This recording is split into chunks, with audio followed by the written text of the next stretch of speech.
The US President's nominee for Secretary of State has made a secret visit to North Korea. It comes as the groundwork is being laid for a possible summit between Donald Trump and North Korean leader Kim Jong-un. It is the highest level US visit in almost 2 decades.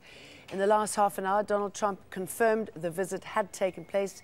He tweeted, Mike Pompeo met with Kim Jong-un in North Korea last week. The meeting went very smoothly and a good relationship was formed. Details of the summit are being worked out now. Denuclearization will be a great thing for the world, but also for North Korea.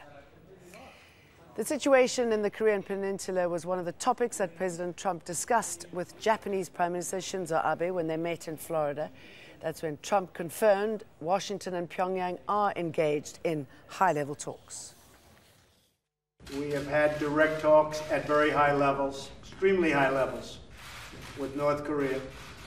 And I really believe there's a lot of goodwill, a lot of good things are happening. We'll see what happens. As I always say, we'll see what happens. Because ultimately it's the end result that counts, not the fact that we're thinking about having a meeting or having a meeting.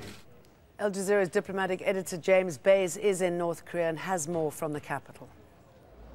North Korean officials are not commenting on or confirming the visit of Mike Pompeo to this city.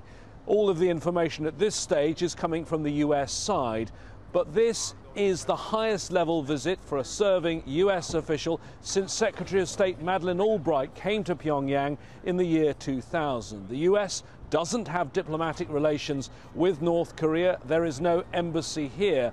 Members of the diplomatic community have told me, though, they are aware that there is a channel of communication, of negotiation ongoing between the US and North Korea, between the CIA and the North Korean intelligence service. They clearly are looking at the possibility of a meeting between the supreme leader, Kim Jong-un, and President Trump. The possible things that could be discussed, possible things that could happen at the end of that meeting. For example, 3 American citizens who are held in jail here in North Korea. The Americans want them to be released. They'll also have been talking about the possible venues for a meeting. Could it be in Europe? Could it be here in Pyongyang? Could it be down in the demilitarized zone between North and South Korea? There are other places that have been mentioned, Mongolia, for example.